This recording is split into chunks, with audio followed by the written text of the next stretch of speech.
না না বাবা, আমি আর কোথাও যাচ্ছি না। আমি আর পারছি না, এত অন্ধকার বাবা, ভয় করে। আবার চাদরের ভেতরে ঢুকে গেল পিয়ালি। এই শীতের রাতেও ওর কপালে বিন্দু বিন্দু ঘাম জমতে শুরু করেছে। কি সব যে হচ্ছে, এ বাড়িটাই সুবিধের নয়। ঘুমোতে চেষ্টা করলো পিয়ালি। নিজের পাশ বালিশটা আঁকড়ে ধরে রইল বেশ কিছুক্ষণ। হঠাৎ একটা চেনা কণ্ঠস্বরে পিয়ালি আবার উঠে বসল। ওর মায়ের গলা, ওর নাম ধরেই ডাকছে। মা, আমায় ডাকছো? মা, ও মা, মা।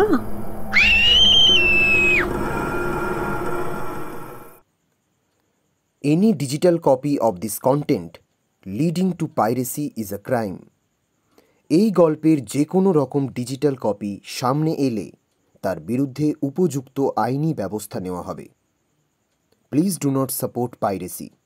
মনে রাখবেন, পাইরেসি হল দণ্ডনীয় অপরাধ।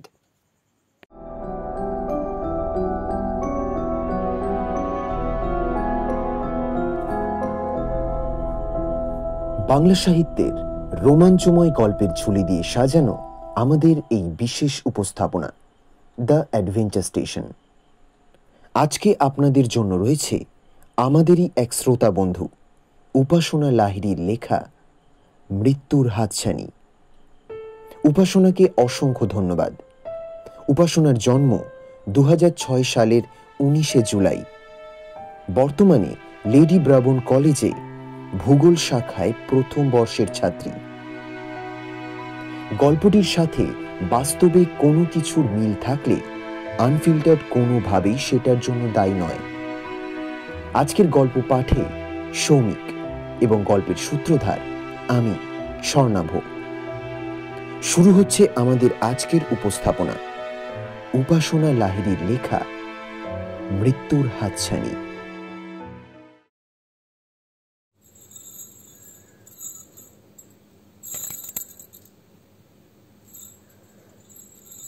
নুপুরের শব্দে ঘুমটা হঠাৎ ভেঙে গেল পিয়ালির। তন্দ্রাচ্ছন্ন চোখে ঘড়ির দিকে তাকালো ও। রাত 2:30 বাজে। আওয়াজটা তো ঝুল বারান্দার দিক দিয়ে আসছে মনে হচ্ছে, কিন্তু এত রাতে ওখানে কি আছে? তবে কি? ভয়ে পিয়ালির গলা শুকিয়ে গেল। ও নিজের মনেই বলল, না না বাবা, আমি আর কোথাও যাচ্ছি না। আমি আর পারছি না, এত অন্ধকার বাবা, ভয় করে। আবার চাদরের ভেতরে ঢুকে গেল পিয়ালি। এই শীতের রাতেও ওর কপালে বিন্দু বিন্দু ঘাম জমতে শুরু করেছে। কি সব যে হচ্ছে, এ বাড়িটাই সুবিধের নয়। ঘুমোতে চেষ্টা করলো পিয়ালি। নিজের পাশ বালিশটা আঁকড়ে ধরে রইল বেশ কিছুক্ষণ। হঠাৎ একটা চেনা কণ্ঠস্বরে পিয়ালি আবার উঠে বসল। ওর মায়ের গলা, ওর নাম ধরেই ডাকছে। মা, আমায় ডাকছো? মা, ও মা, মা। তাও চারিদিক নিস্তব্ধ। খাট থেকে নেমে ঘরের দরজা খুলে শিউরে উঠল পিয়ালি। অন্ধকারাচ্ছন্ন সুপ্রাচীন আর লম্বা এই ঝুল বারান্দাটা দেখলেই কেমন যেন একটা ভয় করে ওর। বারান্দায় বেরিয়ে নিজের মায়ের ঘরের দিকে প্রায় দৌড়তে শুরু করলো পিয়ালি, যেন পৃথিবীর সমস্ত অন্ধকারই আজ রাতে ওই ঝুল বারান্দায় আশ্রয় নিয়েছে। চারিদিক অন্ধকারে ঢাকা, কিন্তু এই ঝুল বারান্দাটা তো এত লম্বা ছিল না। কখন থেকে দৌড়ে যাচ্ছে পিয়ালি, এখনো তো বারান্দার অপর প্রান্তে যেতে পারল না সে। এতক্ষণ ছোটাছুটি করে বেশ ক্লান্ত হয়ে মাঝপথে দাঁড়িয়ে পড়ল পিয়ালি। ঠিক তখনই নেমে এলো চরমতম বিভীষিকা। নিজের ঘাড়ে একটা ঠান্ডা নিঃশ্বাস অনুভব করল পিয়ালি, আর ওর নাকে ভেসে এলো এক মিষ্টি সুবাস। তবে কি কেউ ওর পেছনে এসে দাঁড়িয়েছে? একবার ঘুরে দেখাটা কি ঠিক হবে? হয়তো ওর মা দাঁড়িয়ে আছে পেছনে। 7-5 ভাবতে ভাবতে পেছনে ঘুরল পিয়ালি, আর পেছন ফিরতেই ওর অন্তরাত্মা কেঁপে উঠল। নিজের চোখেও যে দৃশ্যটা দেখল তাতে ওর রক্ত হিম হয়ে গেল। একটা তীব্র আর্তচিৎকার করে মাটিতে লুটিয়ে পড়ল পিয়ালি।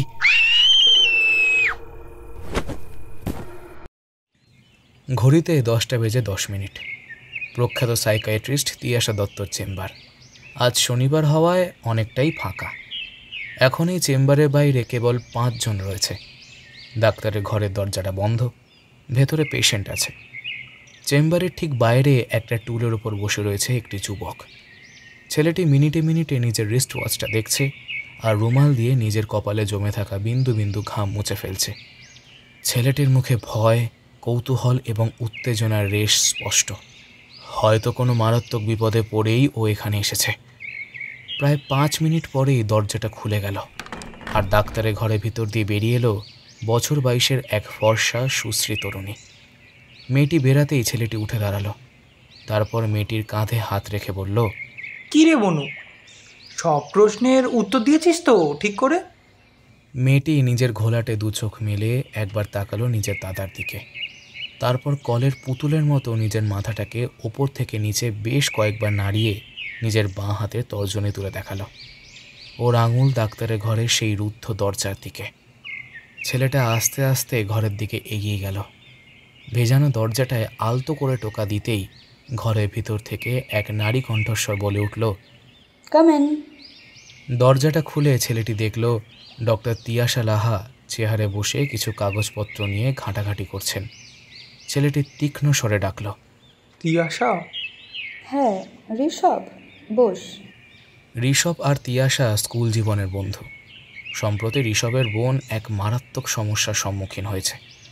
কোনো অজানা রোগের প্রভাবেই হয়তো ওর মুখ দিন দিনে শুকিয়ে যাচ্ছে এবং মাঝে মাঝে সেখানে তীব্র আতঙ্কে রেখা দৃশ্যমান হয়ে উঠছে। অনেক ডাক্তার দেখিয়া যখন কোনো লাভই হলো না, তখন এক ডাক্তারই ভালো কোনো সাইকিয়াট্রিস্ট দেখানোর পরামর্শ দেন। তাই ঋষভের এখানে আসা। চেয়ারে বসে ঋষভ একটু কৌতূহলীভাবে জিজ্ঞেস করল, ঋষিতাকে তো দেখলি, ও কিন্তু আগে ওরকম ফ্যাকাশে হয়ে থাকতো না রে। কিছু বুঝলি রে কি হয়েছে আমার বোনটার? দেখ, ঋষিতাকে আমি প্রায় 1 ঘন্টা ধরে যতটা সম্ভব প্রশ্ন করেছি। তুই আমায় বলেছিলিস যে ও মাঝে মধ্যেই আতঙ্কিত হয়ে পড়ছে। সেই অনুযায়ী ওকে জিজ্ঞাসাবাদ করলাম, কিন্তু সামান্য হ্যাঁ আর হু ছাড়া ও কিছুই বলল না। এবার প্রশ্ন হচ্ছে, ও কি কিছু লুকোচ্ছে? যদি তাই হয় তবে ঋষভ, তুই কবে থেকে ঋষিতার মধ্যে এই চেঞ্জেসগুলো লক্ষ্য করলি একটু বলতো। একদম ভালো করে বলবি, কোনো পয়েন্ট যেন মিস না হয়। হ্যাঁ বলছি, তুই যখন জানতে চাইছিস তখন তোকে একদম গোড়া থেকেই বলি সবটা। আগের বছর শীতকালে আমরা নতুন বাড়িতে গিয়ে উঠি। তুই তো জানিসই আমি একান্নবর্তী পরিবারের ছেলে। এতদিন যেই বাড়িতে থাকতাম সেখানে বিভিন্ন কারণের জন্য আর থাকা গেল না। আমাদের এতজনের থাকার জন্য ওই বাড়িটা বেশ ছোট ছিল, আর তার উপর আমার ভাই বোনেরাও বড় হচ্ছে। তাই অনেক খোঁজাখুঁজি করে এই বাড়িটা আমরা এসে উঠি। শুনেছি এই বাড়িটা নাকি একসময় সুর বংশের জমিদার বাড়ি ছিল। বাড়িটা নাকি অপয়া। স্থানীয় অনেকেই বাবাকে আর কাকুকে নিষেধ করেছিল এখানে উঠতে, কিন্তু আমাদের আধুনিক মনোভাবের সামনে সেই মানধাতা আমলের কিছু কুসংস্কার অচিরেই হার মানল। আমরা পাকাপাকিভাবে উঠে এলাম এই বাড়িতে। তখনও সব কিছু ঠিকঠাক চলছিল। সমস্যা শুরু হলো 3 মাস আগে, ঋষিতার 22তম জন্মদিনের ঠিক পরের রাতে। আমার আজও মনে আছে সেই রাতটা। এতটুকু বলে ঋষভ থামল। অনেকক্ষণ এক নাগারে কথা বলে ও এবার হাঁপিয়ে উঠেছে। টেবিলে রাখা জলের গ্লাসটা হাতে নিয়ে একটু জল খেল ঋষভ। তারপর আবার বলতে শুরু করল, নতুন বাড়িতে বিরাট এক ঝুল বারান্দা আছে। সেই রাতে আমি ওই বারান্দা দিয়ে পায়চারি করতে গিয়ে দেখলাম পিয়ালি পাথরের মূর্তিটার মতো আড়ষ্ট হয়ে দাঁড়িয়ে রয়েছে বারান্দার রেলিংয়ের একেবারে গায়ে। আমি ঋষিতার পাশে গিয়ে দাঁড়ালাম। ওকে জিজ্ঞেস করলাম কি হয়েছে। ঋষিতা আতঙ্কে একটা ক্ষীণ আর্তনাদ করে উঠল। তারপর উত্তেজিত হয়ে আমার হাতটা ধরে কাঁপা কাঁপা কণ্ঠে বলতে শুরু করলো, দাদা ভাই, তুই এসছিস? আমাকে বাচ্চা, ও ও আমাকে ডাকছে। ও ও ওই যে দেখ। পিয়ালির আঙুল অনুসরণ করে আমি বারান্দার সামনে তাকালাম। 3 তলার ওই ঝুল বারান্দা দিয়ে স্পষ্ট দেখা গেল মূল বাড়িটার ঠিক সামনের সেই ছোট্ট পুকুরটা। পুকুরটার জলে স্নিগ্ধ চাঁদের আলোয় শুভ্র মায়াবী আলো পড়েছে। কেমন যেন একটা রহস্য জড়িয়ে আছে ওই পুকুরে। আমি ভালো করে পুকুরের চারিদিকে দেখলাম, কেউ কোথাও নেই। কিরে, ভুলভাল দেখছিস নাকি? কেউ তো নেই ওখানে। না রে দাদা ভাই, তুই দেখ একবার। ওই তো ওই মেয়েটা, ওই দেখ, আমায় ডাকছে। এইটুকু বলে ঋষভ এবার একদম চুপ করে গেল। তিয়াশা এতক্ষণ মন দিয়ে শুনছিল তার কথা। এবার একটু স্মিত হেসে বলল, বুঝেছি, ঋষিতার প্রবলেম। ও হ্যালিসিনেট করছে কোনো দৃশ্য। আচ্ছা, ও কি ভূতের সিনেমা টিনেমা কিছু দেখে? ভূতের সিনেমা? কই না তো। তবে হয়তো ছোটোবেলার কোনো ভূতের সিনেমা দেখেছিল, তারপর হয়তো ভুলে গেছে। আবার ওই বাড়িতে গিয়ে সেই দৃশ্যগুলো মনে পড়েছে, তাই হ্যালুসিনেট করছে। এরকম হয় অনেক সময়। ঠিক আছে, আমি কিছু ওষুধ লিখে দিচ্ছি, ওকে প্রতিদিন ঠিক সময়গুলো দিস। 1 মাস পর আবার আয় তোরা। যদি তখনও ওষুধে কোনো কাজ না হয় তবে আমি দেখে নেব। তপ্ত সূর্যের উজ্জ্বল আলো পড়েছে পুকুরটার উপরের স্তরে। দূর থেকে পুকুরটাকে দেখে কোনো স্বচ্ছ কাচের আবরণ বলে মনে হচ্ছে। তিয়াশা আনমনা হয়ে পুকুরের ঘোলাটে সবুজ রংটা দেখছিল। কি যেন আছে এই পুকুরের তলায়। পুকুরের টলটলে জল যেন তিয়াশাকে প্রায় সম্মোহিত করে ফেলেছে। হঠাৎ তিয়াশার নাকে ভেসে এলো এক মিষ্টি সুবাস। গন্ধটা যে ঠিক কিসের সেটা অবশ্য বুঝতে পারল না ও। তিয়াশা পুকুরটার সামনে ঠায় দাঁড়িয়ে রইল। এমন সময় ও এক নারীর কণ্ঠস্বর শুনতে পেল। কেউ যেন খুব ক্ষীণ কণ্ঠস্বরে ওকে ডাকছে, তিয়াশা, ও তিয়াশা, এসো আমার কাছে। এত দূর এসে আমার সাথে দেখা করবে না? এসো আমার কাছে। আওয়াজটা কি জলের ভিতর দিয়ে আসছে? এক পা করে তিয়াশা পুকুরটার আরো সামনে এগিয়ে গেল। তিয়াশাদি! হ্যাঁ। একটা আকস্মিক কণ্ঠস্বরে তিয়াশার সম্বিত ফিরে পেয়ে পেছনে তাকিয়ে দেখল প্রীতম এসেছে। প্রীতম ঋষভের খুড়তুতো ভাই, ক্লাস 11-এ পড়ে। তুমি পুকুরের ধারে কখন এলে তিয়াশাদি? আর আমরা তোমাকে সারা বাড়ি খুঁজছি। এই মিসদিকে একটু দেখবে চলো না গো, ও যেন কেমন একটা করছে। পুকুর মানে আমি তো ঋষিতার কাছেই। কথাটা বলতে বলতেই পেছনে ফিরল তিয়াশা। পেছনে ফিরতেই তিয়াশার চোখ দুটো বিস্ফারিত হয়ে গেল। ওর ঠিক পেছনে সেই পুকুরটা, আর 1 পা পেছনে গেলেই ও জলে পড়ে যাবে। কিন্তু ও এখানে এলো কখন? তিয়াশার পরিষ্কার মনে আছে ও ঋষিতার ঘরের দিকে যাচ্ছিল। হঠাৎ পুকুরের সামনে এলো কিভাবে? কি হলো তিয়াশাদি? তাড়াতাড়ি চলো না। হ্যাঁ হ্যাঁ হ্যাঁ হ্যাঁ, যাচ্ছি। 2 দিন হলো ঋষভের নতুন বাড়িতে এসেছে তিয়াশা। 1 মাস আগে ঋষিতার জন্য তিয়াশা যে ওষুধগুলো প্রেসক্রাইব করেছিল সেগুলো ঋষিতার কোনো ইমপ্রুভমেন্ট হয়নি। উল্টে ওর সমস্যাটা আরও বেড়ে গেছে। ঋষিতা এখন আগের থেকে আরও বেশি চুপচাপ হয়ে গেছে। কোনো কিছুর ভয় যেন ওকে তাড়িয়ে বেড়াচ্ছে। ওর অশান্ত চোখ যেন সর্বদা কারোর উপস্থিতি অন্বেষণ করে চলেছে। ঋষিতা ঋষভের নিজের বোন। বাড়ির সকলেই ওকে নিয়ে বেশ চিন্তিত। ঋষভের মা বাবার অনুরোধে তাই এক প্রকার ওদের বাড়িতে থেকেই ঋষিতার চিকিৎসা করতে রাজি হয়েছে তিয়াশা। ঘরে ঢুকেই তিয়াশা দেখল ঋষিতা নিজের বিছানার চাদরটা খামচে ধরে বসে আছে। ওর সমগ্র শরীর ঠকঠক করে কাঁপছে, প্রায় দাঁত কপাটি লেগে গেছে ওর। ঋষিতার পাশে বসেছিলেন ওর মা প্রতিভা বসু। তিয়াশা ঘরে ঢুকতেই উনি কেঁদে ফেললেন। নিজের হাত দুটো জড়ো করে উনি তিয়াশাকে বললেন, ও মা, দোহাই তোমার, আমার মেয়েটাকে ঠিক করে দাও না গো। ও কেমন যেন করছে, ওকে বাঁচাও, দয়া করে বাঁচাও ওকে। শান্ত হও কাকিমা, একটু শান্ত হও, আমি দেখছি। তিয়াশা তাড়াতাড়ি গিয়ে ঋষিতার সামনে বসল। তারপর আলতো করে ওর ডান হাত ধরে আস্তে আস্তে জিজ্ঞাসা করল, ঋষিতা, ঋষিতা, কি হয়েছে ঋষিতা? চারিদিকে এত অন্ধকার কেন? এত জল কেন? জল? কোথায় কোথায় জল ঋষিতা? তুমি তো ঘরে আছো।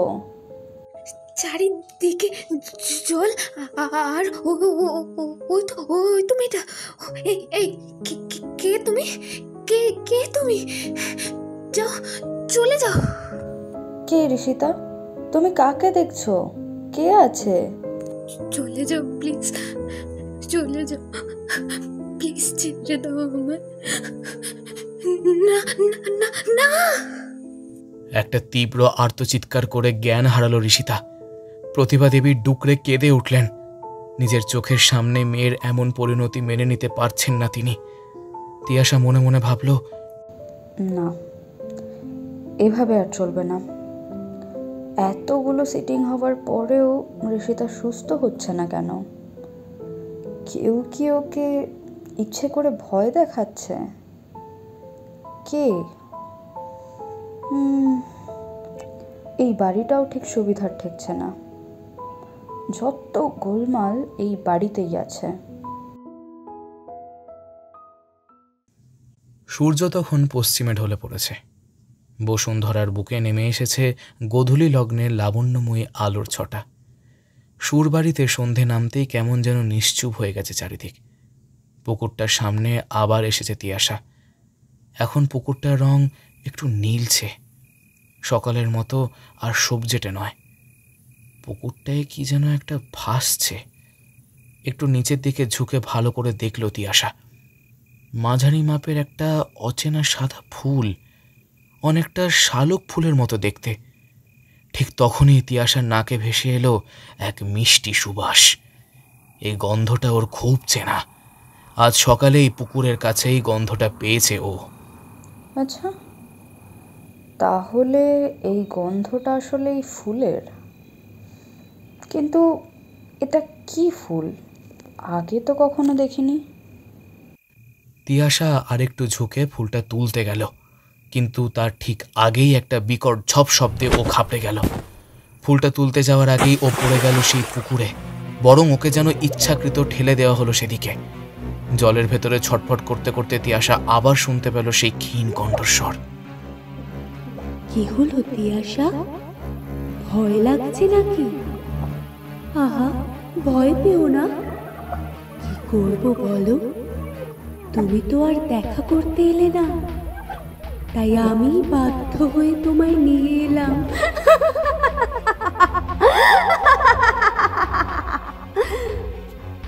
তিয়াশা এমনিতে খুব সাহসী, কিন্তু এমন কণ্ঠস্বর শুনে ওর গায়ে এক লহমার জন্য হলেও কাঁটা দিয়ে উঠল।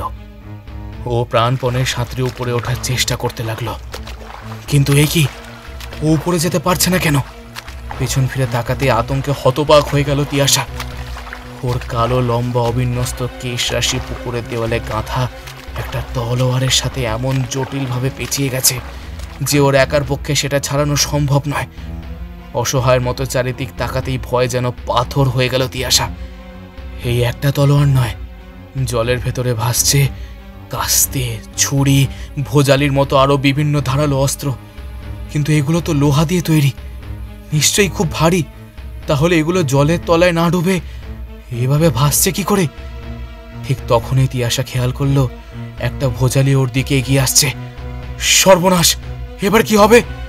তিয়াশার গলা দিয়ে একটা তীব্র চিৎকার বেরিয়ে এলো বটে, কিন্তু মুহূর্তের মধ্যেই সেই আওয়াজ বুদবুদ হয়ে জলে মিশে গেল।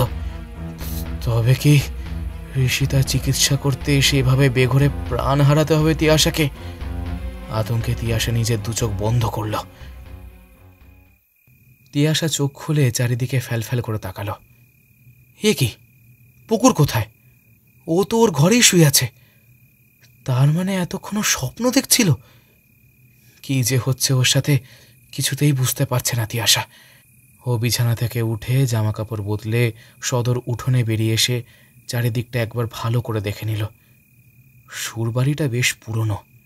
অতীতকালে কখনো যে এই বাড়িটা বেশ একটা জৌলুস ছিল সেটা দেখেই বোঝা যায়। কিন্তু বর্তমানে এই বাড়িটার অবস্থা প্রায় শোচনীয়। পেছনের দিকের কিছুটা অংশ ধসে পড়ে গেছে। জায়গায় জায়গায় গজিয়েছে বট আর অশ্বত্থ গাছ। ওই অংশটা এখন পরিত্যক্ত, শুধু সামনের অংশটা বসবাসযোগ্য। এত বাড়ি থাকতে ঋষভরা কেন যে হঠাৎ এই পুরনো আর ভাঙা বাড়িতেই উঠে এলো সেটা কিছুতেই মাথায় ঢুকল না তিয়াশার। সুরবাড়ির সিংহদ্বার ছাড়িয়ে মূল রাস্তার দিকে হাঁটা লাগালো তিয়াশা। খোলা হাওয়ায় ওর মাথাটা যদি একটু খোলে। মোড়ের মাথায় যেতে স্থানীয় বাজার দেখা গেল। ওই তো বাজার দেখা যাচ্ছে। দেখি তো গিয়ে বাড়িটার ব্যাপারে যদি কিছু তথ্য জানা যায়। তিয়াশা ওইদিকে পা বাড়াতে যাবে এমন সময় এক প্রৌঢ় মহিলা হঠাৎ রাস্তার অপর প্রান্ত থেকে ছুটে এসে ওকে জড়িয়ে ধরলেন। পিয়ালি, ও পিয়ালি, মা আমার, কোথায় চলে গেছিলিস রে তুই? চল চল মা, চল বাড়ি ফিরে চল মা। কে আপনি? ছাড়ুন, ছাড়ুন আমায়। কি বলছিস রে পিয়ালি? আমি তোর মা। তুই আমায় চিনতে পারছিস না রে? চল না, বাড়ি চল না মা। লক্ষ্মীটি এমন জেদ করে না রে। মহিলার কথাগুলো কেমন একটা অসংলগ্ন লাগলো তিয়াশার। ওনার কণ্ঠস্বর শুনে তিয়াশা বেশ ভালোই বুঝতে পারল যে উনি কোনো তীব্র মানসিক আঘাত পেয়েছেন।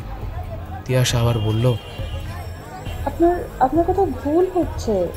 আমি পিয়ালি নই। আমি তো আপনাকে চিনি না। আমি এখানে একটা কাজে এসেছি। ছাড়ুন আমায়। হায় ঈশ্বর, এ কি করলে তুমি? আরে তুই কি সত্যি আমায় চিনতে পারছিস না? আমি তোর মা। তুই ছাড়া আমাদের এই বুড়ো বুড়ি আর কেউ নেই রে। চল না রে মা, বাড়ি ফিরে চল। তুমি এখানে কি করছো? এক আকস্মিক গভীর কণ্ঠস্বর শুনে সামনের দিকে তাকালো তিয়াশা। এক প্রৌঢ় ব্যক্তি ওদের দিকে এগিয়ে আসছেন। ভদ্রলোক কাছে এসে শান্তভাবে সেই মহিলাকে উদ্দেশ্য করে বললেন, তুমি এখানে কি করছো তপতি? বাড়ি চলো। এই যে তুমি এসেছো, এই দেখো না আমাদের পিয়ালি। দেখো না গো, ও কিছুতে বাড়ি যেতে চাইছে না। তুমি ওকে একটু বোঝাও না গো, একটু বোঝাও ওকে। তপতি, ও আমাদের পিয়ালি নয়। তুমি কেন বুঝতে পারছো না? আমাদের পিয়ালি আর নেই। 1 বছর আগে আমাদের পিয়ালি জলে ডুবে মারা গেছে। এই মেয়েটি আমাদের মেয়ে নয়। এতক্ষণে ভদ্রলোক সেই মহিলাকে তিয়াশার কাছ থেকে কিছুটা দূরে সরিয়ে এনেছেন। মহিলা ছটফট করতে করতে কাঁদতে লাগলেন। চিৎকার করে উদান্ত কণ্ঠে বলতে লাগলেন, না না, আমার সন্তান মরেনি। আমার সন্তান মরেনি। ও এখনো বেঁচে আছে। এই তো আমার সামনেই দাঁড়িয়ে আছে ও। তুমি বলো না গো ওকে বাড়ি যেতে।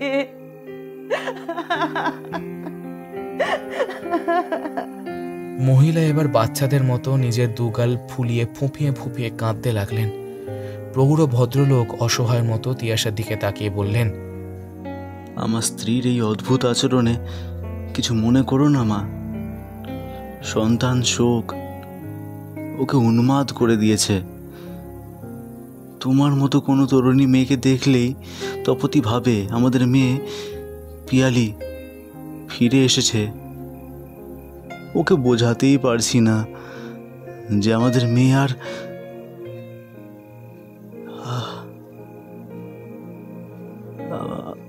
যাকে আমি নিয়ে যাচ্ছি ওকে, প্লিজ ডোন্ট মাইন্ড। ভদ্রলোক নিজের স্ত্রীকে নিয়ে সেখান থেকে চলে গেলেন। তিয়াশার একটু খারাপ লাগলো। নিজের অজান্তে তপতী দেবীর সাথে এমন রূঢ় ব্যবহার করাটা ওর মোটেই ঠিক হয়নি। এক লহমায় তিয়াশার চোখের সামনে ঋষভের মায়ের বিষণ্ণ মুখ আর ঋষিতাকে বাঁচানোর জন্য ওনার কাতর মিনতি ভেসে উঠল। না, ঋষিতাকে যে করেই হোক বাঁচাতে হবে। তিয়াশা বাজারের দিকে এগিয়ে গেল। বিকেলবেলা বাজারে ভিড় অপেক্ষাকৃত কম। গোটা বাজার চষে বেরিয়েও বাড়িটার সম্পর্কে তেমন কোনো তথ্য পেল না তিয়াশা। কিন্তু ও এটা খুব ভালোভাবে বুঝতে পারল যে স্থানীয় লোকজন ওই বাড়িটাকে অভিশপ্ত বলে মনে করে। এক প্রকার হতাশ হয়ে হাল ছেড়ে দিল তিয়াশা। বাজার ছাড়িয়ে স্থানীয় খেলার মাঠটার দিকে এগিয়ে চলল। বাড়ি ফিরতে আর ইচ্ছা করছে না ওর। হাঁটতে হাঁটতে বেশ অনেকটা দূরেই চলে এসেছে তিয়াশা। পরন্ত বিকেল, দূর থেকে দেখা গেল খেলার মাঠটা। কয়েকটা বাচ্চা ছেলে সেখানে ক্রিকেট খেলছে। বিকেলের দুরন্ত হাওয়া তিয়াশার মন প্রাণ আগের থেকে খানিক সতেজ করে তুলল। আনমনা হয়ে ও মাঠের দিকে হাঁটতে লাগলো।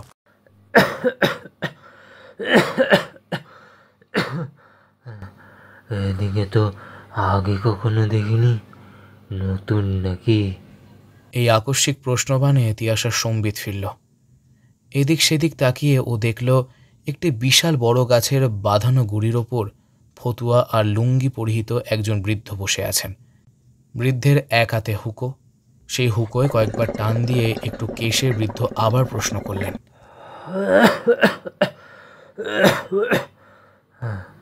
কি হলো?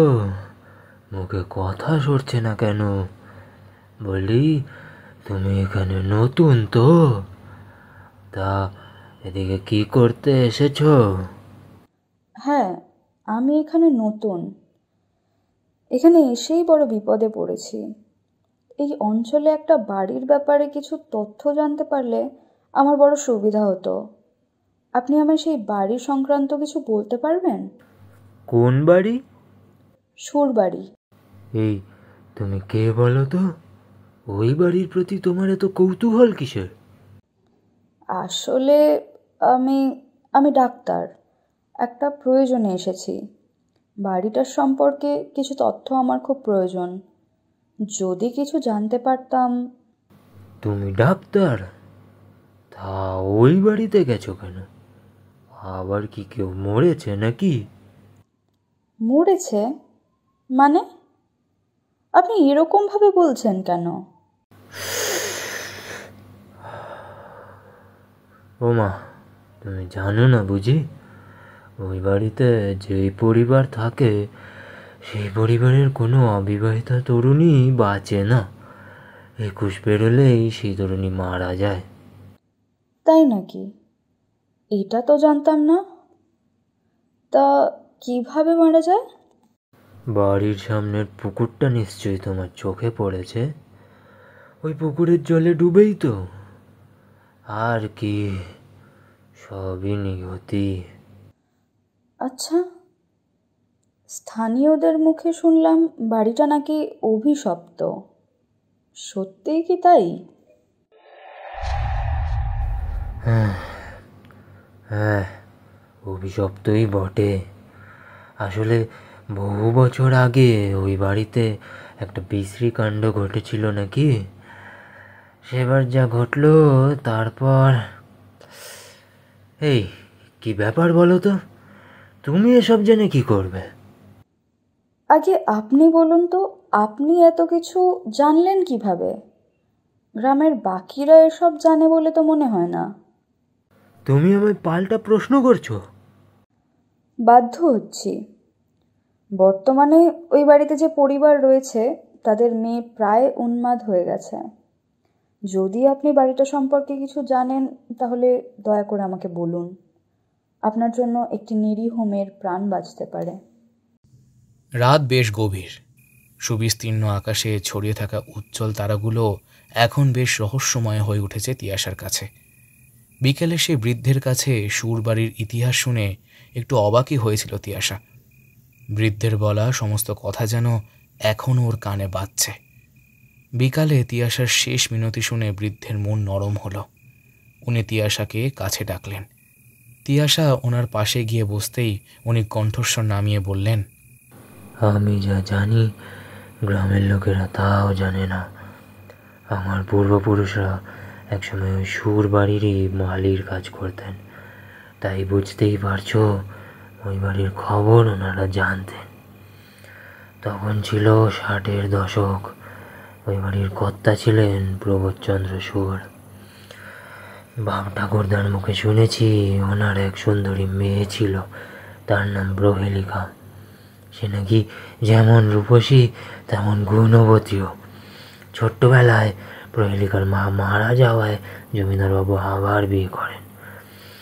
প্রহেলিকা অবশ্য নিজের সৎ মায়ের থেকে কোনোদিনই তেমন সমাদর পায়নি। যাকগে সেসব কথা, এবার আসল কথায় আসা যাক।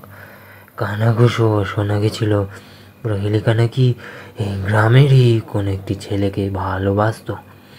প্রহেলিকার কাছে যতবারই বিয়ের প্রস্তাব এসেছে ততবারই ও নাকচ করে দিয়েছে। যেদিন ওর বাড়ির লোক সত্যিটা জানতে পারলো সেদিন থেকে ওকে ওর ঘরের মধ্যে আটকে রাখলো। প্রহেলিকার বাবা কিছুতেই সেই সম্পর্কটা মেনে নিতে পারেননি। প্রহেলিকাও এক প্রকার কষ্টেই দিন কাটাচ্ছিল। সবই ঠিকঠাক ছিল, কিন্তু কিন্তু হঠাৎ একদিন প্রহেলিকা নিরুদ্দেশ হয়ে গেল। এইটুকু বলে বৃদ্ধ থামলেন, তারপর আবার হুঁকোয় টান দিলেন। তিয়াশা মন্ত্রমুগ্ধ হয়ে গল্পটা শুনছিল। বৃদ্ধের শেষের কথাগুলো শুনে কৌতূহলী হয়ে ও প্রশ্ন করল, নিরুদ্দেশ হয়ে গেল মানে? কোথায় গেল? সেটা কেউ জানে না। হঠাৎ করেই নিখোঁজ হয়ে গেল। সুরবাড়িতে ওর কোনো চিহ্নই রইল না। জল জ্যান্ত মেয়েটা যেন হাওয়ায় মিলিয়ে গেল। আজ অবধি ওর কোনো খোঁজ পাওয়া যায়নি। সেই 1964 সালে হিন্দু মুসলমান দাঙ্গার সময় ও নিখোঁজ হয়। অনেকে বলে ওই দাঙ্গায় জড়িত কোনো দলই হয়তো সবার আড়ালে তুলে নিয়ে গেছিল জমিদারবাবুর সেই সুন্দরী মেয়েকে। অনেকে বলে নিজের প্রেমিকের সাথেই পালিয়ে গেছিল প্রহেলিকা। আবার অনেকের মতে জমিদারবাবুই মেয়েকে জোর করে অন্য কোথাও বিয়ে দিয়ে সরিয়ে দিয়েছিলেন। কেউ কেউ তো আবার এটাও বলে যে প্রচণ্ড মানসিক চাপে নাকি আত্মহত্যা করেছিল প্রহেলিকা। সবই অনুমান মাত্র, আসল সত্যিটা আজও কেউ জানে না।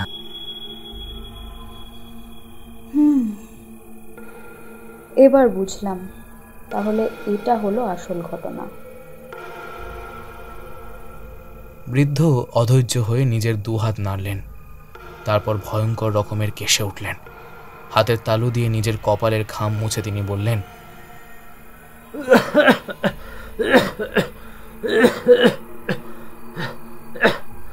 আরে আরে দাঁড়াও বাচ্চা, এ তো সবে গল্পের ভূমিকা হলো, আসল কথায় তো এখনো আসিনি। তাই নাকি? বলুন দেখি।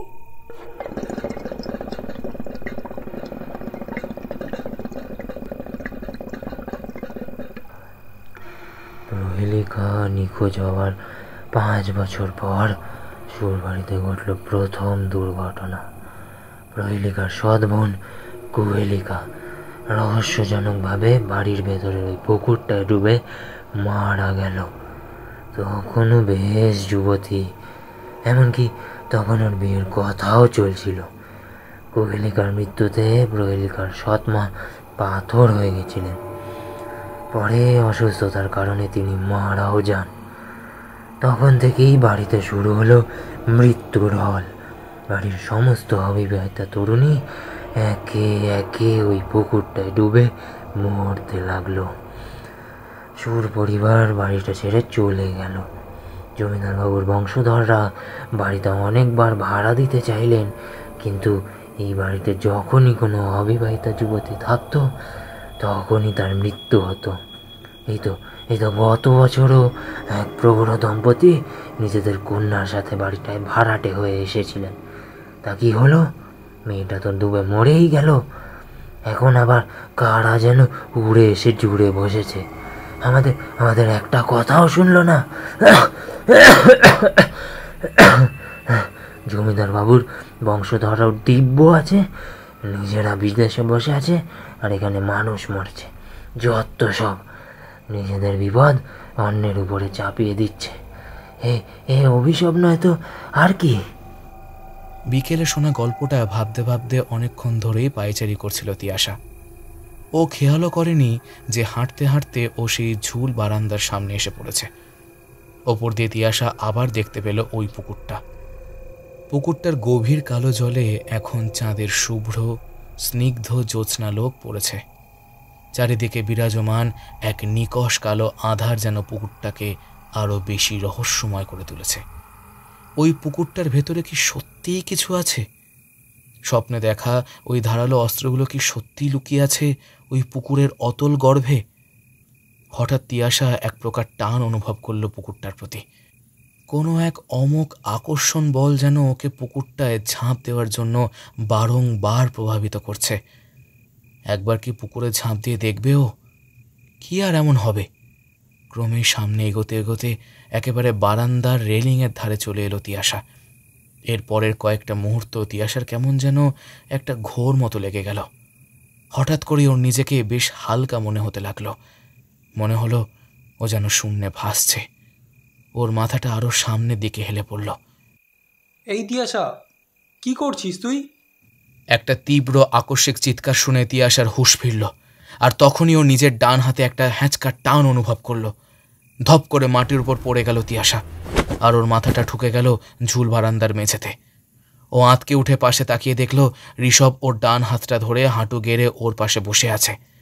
ঋষভের মুখে উত্তেজনা আর আতঙ্ক স্পষ্ট। তিয়াশা কোনো ক্রমে উঠে বসে আমতা আমতা করে জিজ্ঞেস করল, কি ব্যাপার? তোর মুখটা অমন হয়ে রয়েছে কেন? কিছু হয়েছে নাকি? কিছু হয়েছে মানে? তুই জানিস তুই এক্ষুনি কি করতে যাচ্ছিলিস? আমার বোনটাকে সুস্থ করতে গিয়ে নিজেই উন্মাদ হয়ে গেলি নাকি? কেন? কি হয়েছে? আমার তো কিছুই মনে নেই। আমি তোর কাছেই আসছিলাম। ঋষিতার ব্যাপারে কিছু কথা বলার ছিল। এসে দেখি তুই বারান্দাটা রেলিংয়ের উপর দাঁড়িয়ে টলছিস। তোর একটা পা তো হঠাৎ শূন্যে এগিয়েও গেল, আর তুই সামনের দিকে ঝুঁকে পড়লি। তোকে যদি ঠিক সময় এসে না ধরতাম তাহলে কি হতো বলতো? তুই ওই পুকুরটায় গিয়ে পড়তিস তখন। ঋষভ আরও কিছু বলল, কিন্তু তিয়াশার কানে আর কিছুই ঢুকল না। আবার এই পুকুরটা ঘিরেই সমস্যার সৃষ্টি হলো। না, কিছু তো আছে এই পুকুরে। প্রত্যেকবার এই বাড়িতে থাকা অবিবাহিতা তরুণীরা এই পুকুরে ডুবেই মারা যাচ্ছে, কিন্তু কেন? আর ওই প্রহেলিকা, ওরই বা শেষ পরিণতি কি হয়েছিল? এতক্ষণ যে কথাগুলো বললাম সেগুলো শুনলি, নাকি আবার বলতে হবে? এই বাড়িতে একটু সাবধানে চলাফেরা কর ভাই।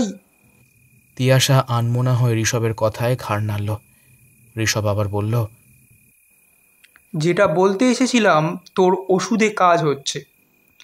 ঋষি তার রুম বদলানোর পর থেকে ও বেশ শান্ত হয়েছে। এখন আর আগের মতো ছটপট করছে না। ও এখন ঘুমাচ্ছেও, কিন্তু ওর গায়ে ধুম জ্বর। তাই মা তোকে খুঁজছে। একবার যাবি আমার সাথে? হ্যাঁ, চল। তিয়াশা আর ঋষভ ঝুল বারান্দাটা ছেড়ে বাড়ির অন্দরে প্রবেশ করল, কিন্তু ওরা দুজন খেয়ালও করল না ঝুল বারান্দার অপর প্রান্তের একটি কোণে অন্ধকারাচ্ছন্ন একটি ছায়ামূর্তি দাঁড়িয়ে যেন ওদের দুজনের ওপরেই নজর রেখে চলেছে। কাকু যখন জানতেন এই বাড়িটা সুবিধের নয়, তাহলে উনি এই বাড়িটা নিলেন কেন? স্থানীয় লোকেদের মুখে বাবা আর কাকা এই বাড়িটা নিয়ে অনেক কথাই শুনেছে। সত্যি বলতে আমরা ভেবেছিলাম যে ওগুলো নিছক স্থানীয় লোকেদের অন্ধবিশ্বাস আর কুসংস্কার।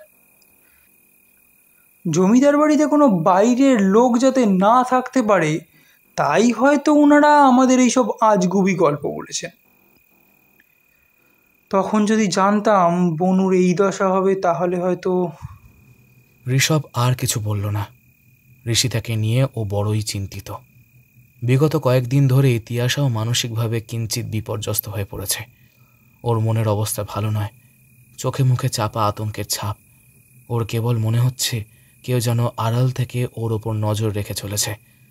বিকেলের দিকে তিয়াশার একটা গুরুত্বপূর্ণ কাজ ছিল, তাই একাই বেরিয়ে যাচ্ছিল, কিন্তু ঋষভ ওকে কিছুতেই একা ছাড়ল না। এমনিতেই ও এই গ্রামে কিছুই চেনে না, তার ওপর আবার আগের রাতে ও যা করতে যাচ্ছিল তাতে যে কেউ ঘাবড়ে যাবে। বেশ কিছুক্ষণ পর ঋষভ জিজ্ঞাসা করল, এই তিয়াশা, আমরা কোথায় যাচ্ছি রে? একটা কাজে। সেটাই তো জিজ্ঞেস করছি, কি কাজ? তোরা ওই বাড়িতে আসার আগে এক দম্পতি নিজেদের মেয়েকে নিয়ে ওখানে ভাড়াটে হয়ে এসেছিলেন। মেয়েটি ওই বাড়িতেই মারা যায়। যদি ওনাদের সম্পর্কে জানতে পারতাম তাহলে খুব ভালো হতো। তিয়াশা হঠাৎ থেমে গেল। ওর থেকে প্রায় 10 হাত দূরে একটা চায়ের দোকানে কাঠের বেঞ্চে বিষণ্ণ মুখে বসে আছেন এক প্রৌঢ় ভদ্রলোক। তিয়াশা সহজেই তাকে চিনতে পারল। গতকালের সেই ভদ্রলোক। ইনি কি কিছু বলতে পারবেন ওই বাড়ির আগের ভাড়াটেদের ব্যাপারে? ওনার দিকে এগিয়ে গেল তিয়াশা আর ঋষভ। শুনুন, আমাদের একটু সাহায্য করতে পারবেন? আমি কি তোমাকে আগে কোথাও দেখেছি? বড্ড চেনা চেনা। গতকাল আপনার স্ত্রী আমাকে আপনাদের মেয়ে বলে ভুল করেছিলেন। আসলে আমার স্ত্রী মানসিকভাবে বড় ভেঙে পড়েছে। পিয়ালি আমাদের একমাত্র সন্তান ছিল। গত বছর জলে ডুবে ও মারা যায়। তপতি এখনো ঠিক মানিয়ে উঠতে পারেনি, তাই গতকাল। তুমি কিছু মনে করো না মা, ওই সন্তানহারা মায়ের হয়ে আমি তোমার কাছে ক্ষমা চাইছি। ভদ্রলোক নিজের দু চোখের জল মুছে নিজের ঈষৎ কম্পমান শীর্ণ হাত দুটি জোর করলেন।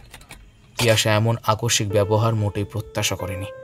ও তাড়াতাড়ি ভদ্রলোকের শীর্ণ হাত দুটো ধরে বলল, এই বাবা, আপনি এসব কি করছেন? আমি তো আপনার সাথে সম্পূর্ণ একটা অন্য বিষয়ে কথা বলতে এসেছি। আপনি আমাদের দয়া করে একটু সাহায্য করুন। ভদ্রলোক রাজি হলেন এবং তিয়াশা আর ঋষভের সাথে একটু দূরে একটা গাছের তলায় গিয়ে দাঁড়ালেন। তিয়াশা যখন বলল যে বর্তমানে ঋষভের পরিবার সুর বাড়িটি কিনেছে এবং সেখানে বসবাস করছে, তখন ভদ্রলোকের চোখ দুটো আতঙ্কে বিস্ফারিত হয়ে গেল। উনি ক্ষীণ স্বরে বললেন, তোমার পরিবারের সবাই কি এখনো জীবিত? হ্যাঁ, কিন্তু আপনি হঠাৎ। ওই বাড়িতে আর থেকো না, ওখান থেকে চলে যাও। নিজের পরিবারের কথাটা একবার ভাবো। ওই জায়গাটা একদম ভালো নয়। দেখুন, আমার বোন এখন অসুস্থ, সুতরাং এখন অন্য কোথাও যাওয়া সম্ভব নয়।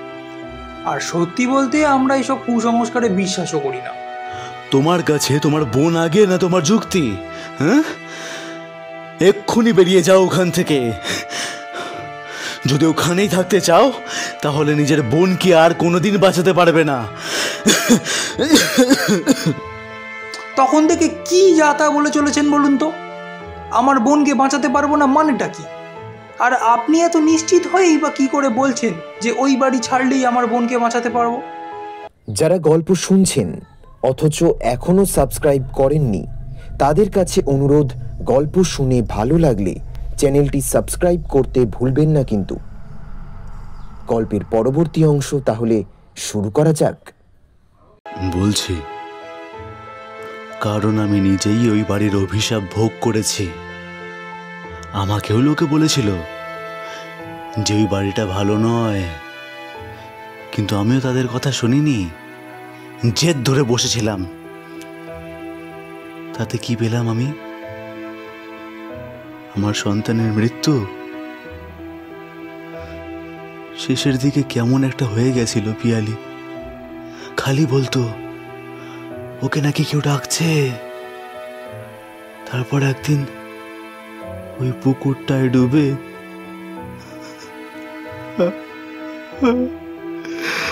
আমার পিয়ালি, আমার পিয়ালি।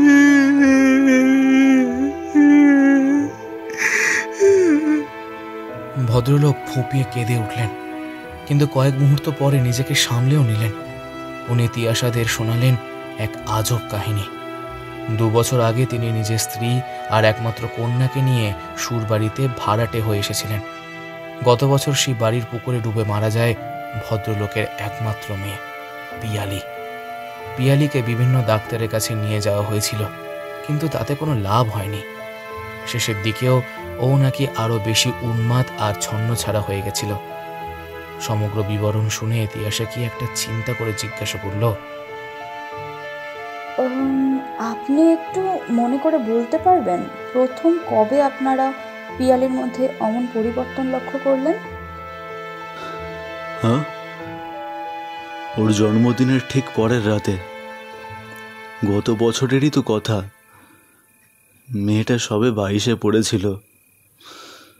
সেদিনও বাড়ির ওই ঝুল বারান্দায় ঠায় দাঁড়িয়েছিল।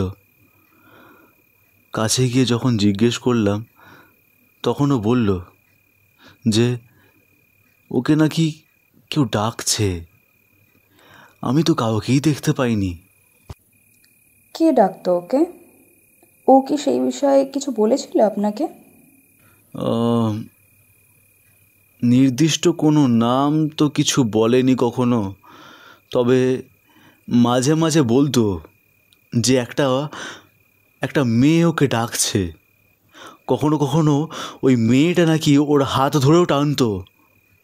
মাঝে মাঝে আয়নার দিকে আঙুল দেখে বলতো, চলে যাও, চলে যাও বলে তারও স্বরে চিৎকার করতো। কোন আয়না? ওর ঘরের আয়না। ঝুল বারান্দার একদম ডান দিকের কোণার ঘরটায় থাকতো পিয়ালি। কথাটা শুনে ঋষভ আঁতকে উঠল আর অস্ফুট স্বরে বলে উঠল, ঋষিতাও তো আগে ওই ঘরে থাকতো। তিয়াশার মাথায় হঠাৎ কি একটা চিন্তা আসতেই ও ভদ্রলোককে নিজের একটা কার্ড ধরিয়ে দিল। তারপর খুব তাড়াতাড়ি ছুটল সুরবাড়ির দিকে। ঝুলন্ত বারান্দায় পূর্ণ চাঁদের আলো এসে পড়েছে। রাত 2টো বাজে। সুরবাড়িতে 2 জন ছাড়া আর কেউ জেগে নেই। যেই ঘরে আগে ঋষিতা থাকতো সেখানে একটা সেগুন কাঠের বড় আয়না ছিল। এখন সেই আয়নার সামনে একটা জ্বলন্ত মোমবাতি হাতে দাঁড়িয়ে রয়েছে তিয়াশা। ওর থেকে বেশ কিছু তফাতে হতবুদ্ধির মতো দাঁড়িয়ে আছে ঋষভ। বিকেলের এই ঘটনার পর থেকেই ঋষভের সবকিছু গুলিয়ে যাচ্ছে। বিকেল থেকে বাড়ি ফিরেই যেন অত্যন্ত বেশি ব্যতিব্যস্ত হয়ে উঠেছে তিয়াশা। ওকে শতবার প্রশ্ন করেও কোনো সদুত্তর পায়নি ঋষভ। নিজের বন্ধুকে তাই রাতেও একা ছাড়েনি সে। জ্বলন্ত মোমবাতি থেকে গরম মোম গলে একটু একটু করে তিয়াশার হাতের উপর পড়তে লাগলো। এই তিয়াশা, কি করছিস বলতো? হাতের উপর তো গরম জিনিসটা পড়ছে। তিয়াশা কোনো উত্তর দিল না। দাঁতের দাঁত চিপে নিস্তব্ধে দাঁড়িয়ে রইল। ও জানে যে এই যন্ত্রণা সহ্য করলে তবেই কাজ হবে। প্রায় 5 মিনিট কেটে গেল। তিয়াশার চোখ দিয়ে জল বেরিয়ে আসছে। আর দাঁড়িয়ে থাকতে পারছে না ও। অবশেষে মোমবাতির উচ্চতা যখন কিছুটা কমল, তখন একটা টুলের উপর ওটাকে রেখে চোখ বুঝল তিয়াশা। তারপর নিজের হাত দুটোকে অদ্ভুতভাবে সামনে রেখে ফিসফিস করে একটা মন্ত্র আওড়াতে লাগলো। বেশ কিছুক্ষণ এইভাবে কাটল। তিয়াশা নিজের চোখ খুলে উদাত্ত কণ্ঠে ডেকে উঠল, প্রহেলিকা। সেটা আবার কে রে? ঋষভের প্রশ্ন যেন শুনতেই পেল না তিয়াশা। ও আবার ডেকে উঠল, প্রহেলিকা, তুমি কি এখানে আছো? তুমি যদি এখানে থাকো তাহলে সাড়া দাও। হঠাৎ একটা ঠান্ডা ঝোড়ো হাওয়া ঘরে প্রবেশ করল। মুহূর্তের মধ্যে মোমবাতির জ্বলন্ত শিখা নিভে গেল। পূর্ণিমার আলোয় স্পষ্ট বোঝা গেল যে সেই আয়নার উপর ধীরে ধীরে ফুটে উঠছে একটি অবয়ব, একটি মেয়ের অবয়ব। ক্রমে সেই অবয়ব আরো স্পষ্ট হয়ে উঠল। মেয়েটির ঘন কালো অবিন্যস্ত কেশ রাশি ওর চোখ দুটো ঢেকে রেখেছে। মেয়েটির পরনে একটা ছেঁড়া রক্তাক্ত শাড়ি। তিয়াশা কিছু বলার আগেই আয়নার ওই অবয়ব ক্ষিপ্রভাবে গর্জে উঠল, তোরা আমায় তাড়াবে ভেবেছিস? পারবি না, কখনো পারবি না। আমি এই বাড়ি ছেড়ে কিছুতেই যাব না। তুমি অসহায় মেয়েদের এমন নৃশংসভাবে ডুবিয়ে মারছো কেন? কেন মারছি শুনবি সেই কথা? আমি নিজেই তো ডুবে মরেছিলাম রে। অবশ্য সেদিন আমায় ঠেলে ফেলে দেওয়া হয়েছিল। কি দোষ করেছিলাম আমি? জমিদারের মেয়ে হয়ে একটা দরিদ্র ছেলেকে ভালোবাসাটা কি মারাত্মক দোষের? আমার সৎ মায়ের প্ররোচনায় বাবা ওকে মেরে ফেললেন। আমি ওর মৃত্যুর পর পাগল হয়ে গেছিলাম। তখন আমারও মরে যেতেই ইচ্ছে করত। সেদিন ওই ঝুল বারান্দাতেই দাঁড়িয়েছিলাম।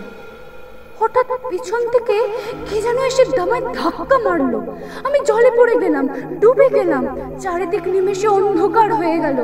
জলের তলায় কত ধারালো অস্ত্র ভাসছিল, সেগুলো আমায় কত বিক্ষত করতে লাগলো। ক্রমেই মৃত্যুর কোলে ঢলে পড়লাম আমি। পরে বুঝেছিলাম আমার সৎ মা আমার হত্যাকারী। সেদিন আমার সৎ মাই আমায় ধাক্কা মেরে পুকুরে ফেলে দিয়েছিল। বাড়ির বাকিরা অবশ্য জানলো আমি তীব্র বিরহে আত্মহত্যা করেছি। সুরবাড়ির এই কলঙ্কিনী মেয়ের ব্যর্থ প্রেমের আখ্যান জানাজানি হলে বিপদ হবে কিনা, তাই বাবা পুরো ঘটনাটা লুকোবার আপ্রাণ চেষ্টা করলেন। জলের তলা থেকে অনেক কষ্টে আমার ক্ষত বিক্ষত দেহ উদ্ধার করা হলো, কিন্তু বাবা আমার দাহ করলেন না। এই বাড়িতে একটা নির্দিষ্ট স্থানে ছায়া ঘেরা মাটির নিচে আমি আজও শুয়ে আছি, মুক্তির প্রতীক্ষায়। যতদিন না মুক্তি পাবো ততদিন হত্যা করে যাব। যখন আমি আমার জীবদ্দশায় এই বাড়িতে কখনো সুখ পাইনি, তখন অন্য মেয়েদের কি করে পেতে দিই?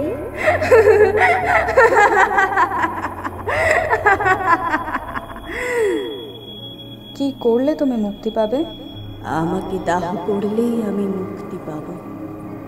কিন্তু কিন্তু তোরা যদি ভেবে থাকিস যে আমাকে তাড়াবি, তাহলে তোরা ভুল ভাবছিস। আমাকে তোরা কিছুতেই তাড়াতে পারবি না। তার আগেই আমি তোদের সবাইকে মেরে ফেলবো।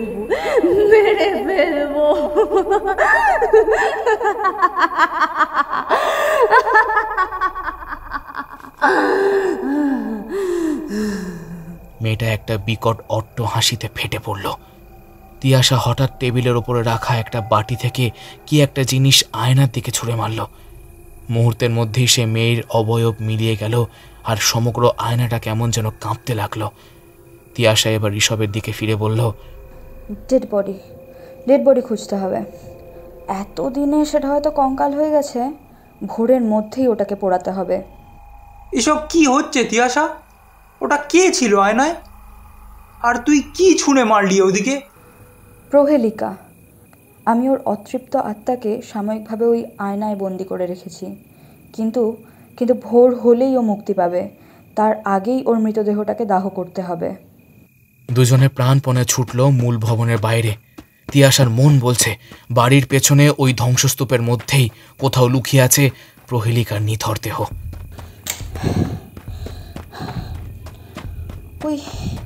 ওই বটগাছের তলাটা তোরা বাঁধিয়েছিলিস রে? না তো। তাহলে যেখানে একটাও গাছের গুঁড়ি বাঁধানো নেই, সেখানে ওই গাছটা, না, ব্যাপারটা তো বেশ সন্দেহজনক। তিয়াশা সেই গাছের দিকে এগিয়ে গেল।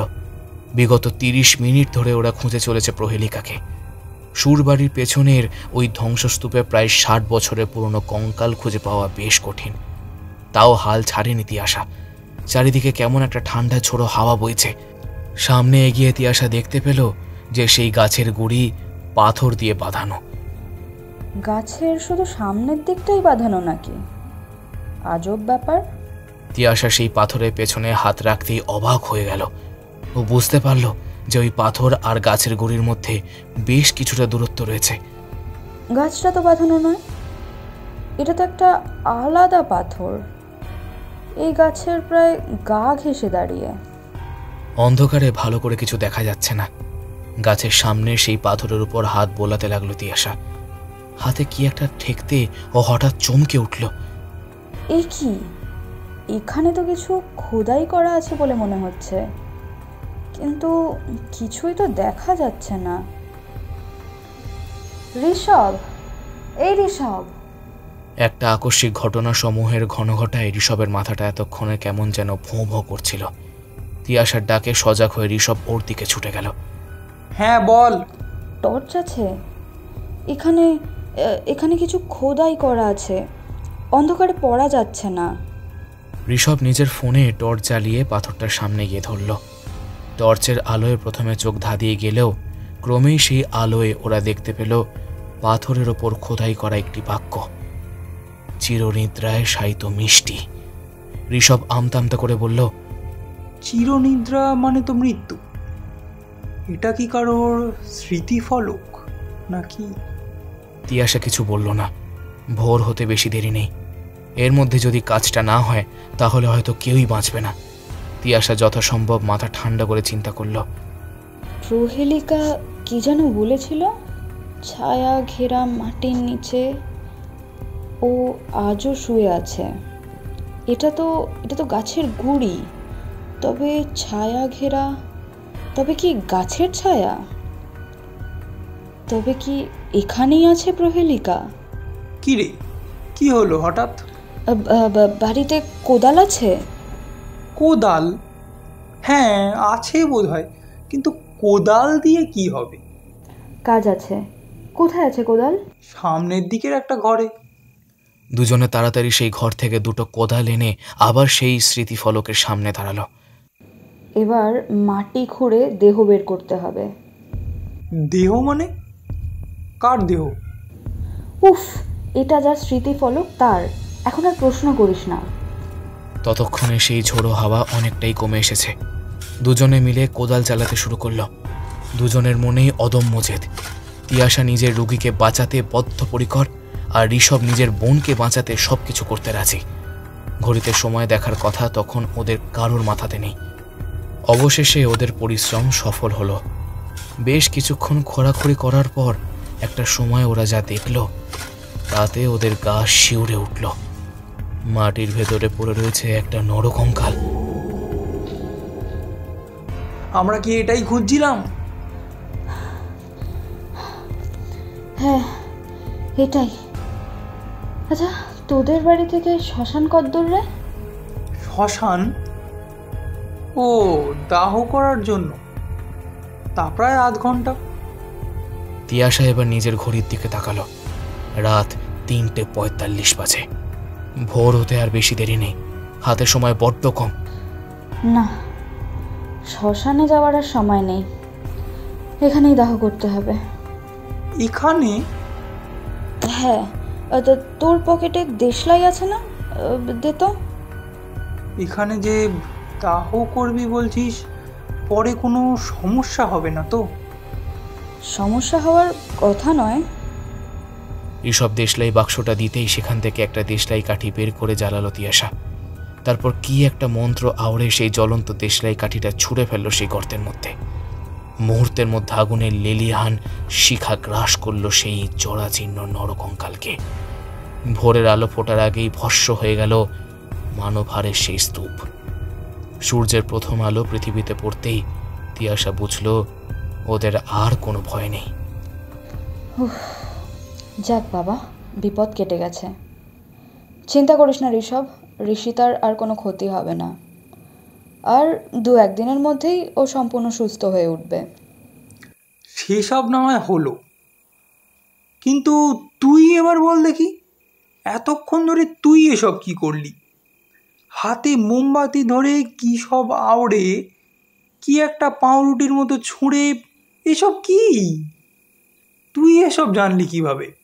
মানে তুই তো একটা ভূত নামালি। তাহলে কি তুই, মানে তাহলে কি? কি হলো? এমনভাবে তোতলাচ্ছিস কেন? ভয় লাগছে নাকি? কি ভাবছিস আমি কালা জাদু জানি? তুই কি ওসব সত্যিই জানিস? আমি পেশায় সাইকিয়াট্রিস্ট, কিন্তু অকাল্ট সায়েন্সের প্রতি আমার ইন্টারেস্ট আছে, তাই এসব একটু একটু চর্চা করি আর কি। ঋষভ আর কিছু বলতে পারল না। ও কেবল এক দৃষ্টে তাকিয়ে রইল তিয়াশার মুখের দিকে। ঘড়িতে তখন রাত 10টা বাজে। গড়িয়াহাটে নিজের ফ্ল্যাটে এসে যেন স্বস্তির নিঃশ্বাস ফেলল তিয়াশা। ঋষিতার চিকিৎসা হয়ে যাওয়ার পর পিয়ালির বাড়িতেও 3-4 দিন ধরে নিয়মিত আসা যাওয়া করেছে তিয়াশা। বেশ অনেকগুলো সিটিংয়ের পর পিয়ালির মা তপতী দেবী সুস্থ হয়ে উঠেছেন এবং শত কষ্ট সহ্য করেও নিজের সন্তানের মৃত্যুটা মেনে নিয়েছেন। মোটের ওপর সব সমস্যার সমাধান করে নিজের বাড়ি ফিরেছে তিয়াশা। ফ্ল্যাটের সিঁড়ি দিয়ে উঠতে উঠতে তিয়াশার ফোন বেজে উঠল।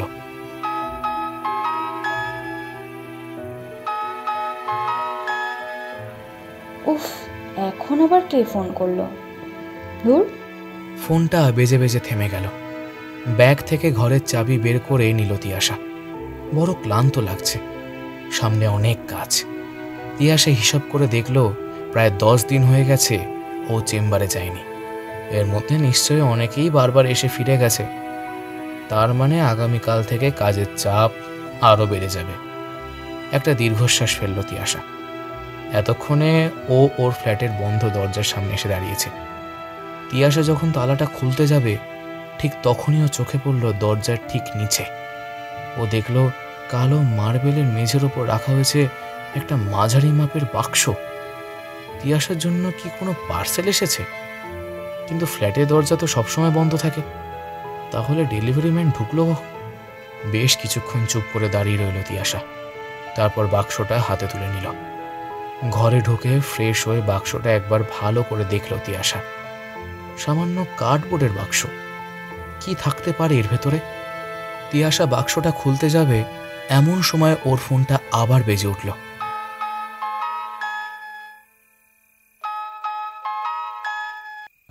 হ্যালো হ্যালো, কে বলছেন?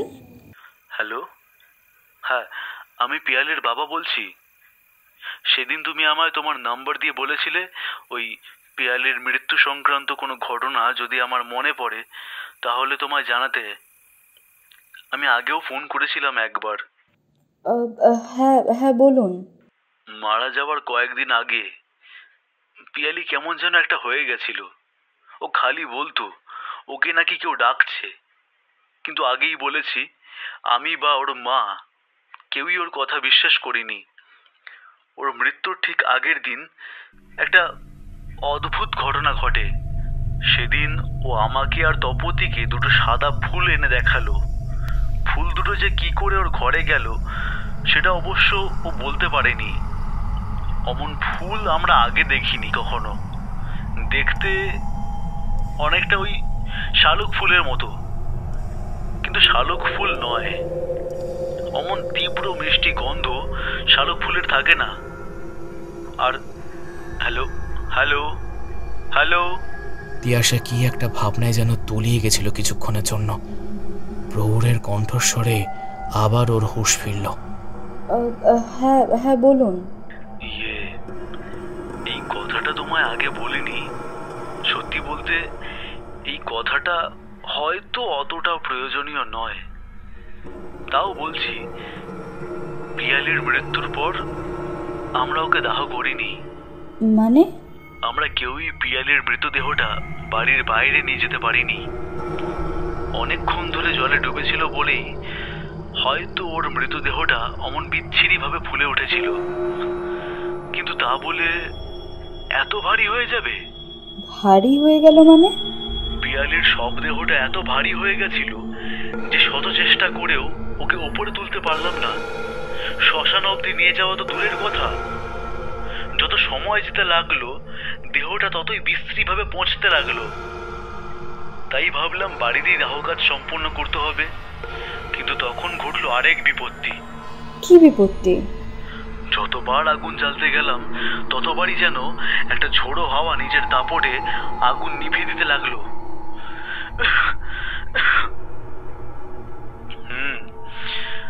শুনে উদ্ভট মনে হলেও ঘটনাটা সত্যি। সেদিন আকাশটাও ছিল পরিষ্কার, তবে অমন ঝড়ের কারণ কি কিছুই বুঝলাম না। অবশেষে বাড়ির পেছন দিককার ওই বটগাছটার সামনে ওকে মাটি চাপা দিলাম। ওখানে একটা স্মৃতি ফলকও তৈরি করিয়েছিলাম। মিষ্টি কি তবে? হ্যাঁ হ্যাঁ, পিয়ালিরই ডাক নাম মিষ্টি। তোমার চোখে পড়েছে নাকি ওর স্মৃতি ফলকটা? Hello hello. তিয়াশার হাত থেকে ফোনটা হঠাৎ পড়ে গেল। নিজের জীবনে এতটা অবাক আর কখনো হয়নি ও।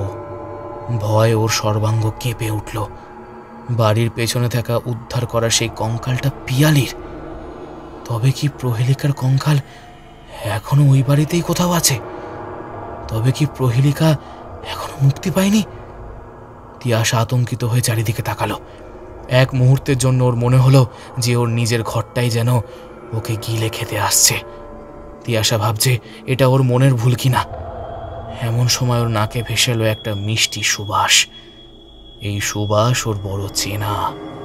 সুর বাড়ির পুকুরে দেখা সেই অজানা সাদা ফুলটার সুবাস।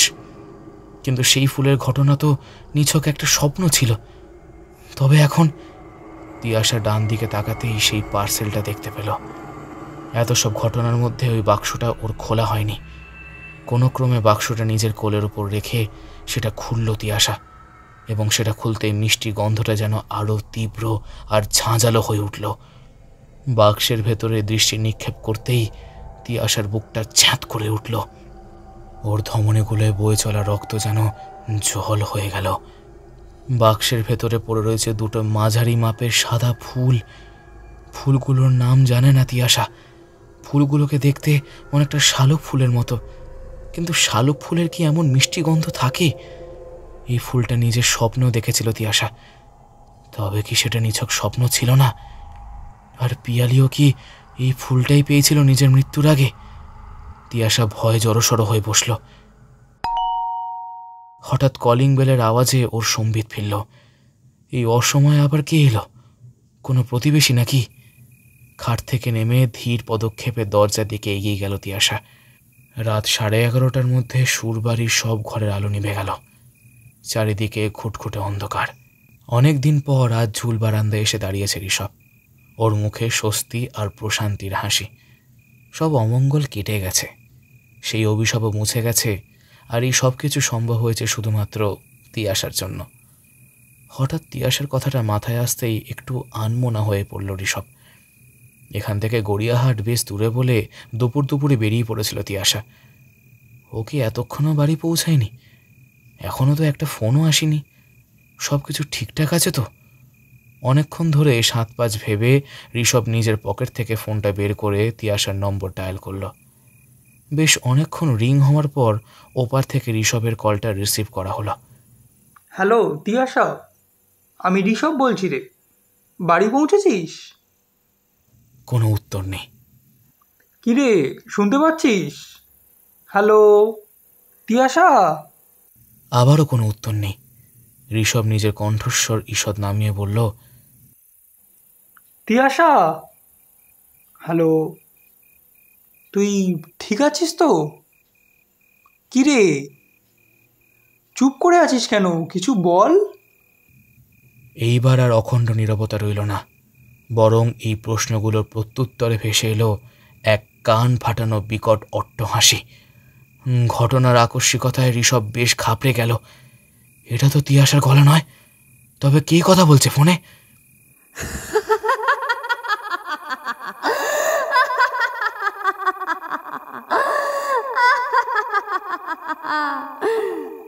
হ্যালো, কে কে বলছেন? তিয়াশা কোথায়? ওপার দিয়ে ভেসে এলো একটা হিসহিসে কণ্ঠস্বর, একটি মেয়ের কণ্ঠস্বর। বলেছিলাম না, সুর বাড়ি ছেড়ে আমি এত সহজে যাব না। কে? আমি সুর বাড়ির আতঙ্ক, তোদের জীবনের বিভীষিকা। আমায় চিনতে পারছিস না? ঋষভ আতঙ্কে হতবাক হয়ে গেল। ঝুল বারান্দা দিয়ে ও দেখতে পেল বাড়ির সামনে সেই পুকুরটা। চাঁদের আলোয় পরিষ্কার দেখা গেল সেই পুকুরে ফুটে রয়েছে একটা মাঝারি মাপের সাদা ফুল, অনেকটা শালুক ফুলের মতো দেখতে। কিন্তু শালুক ফুলের কি এমন তীব্র মিষ্টি গন্ধ থাকে?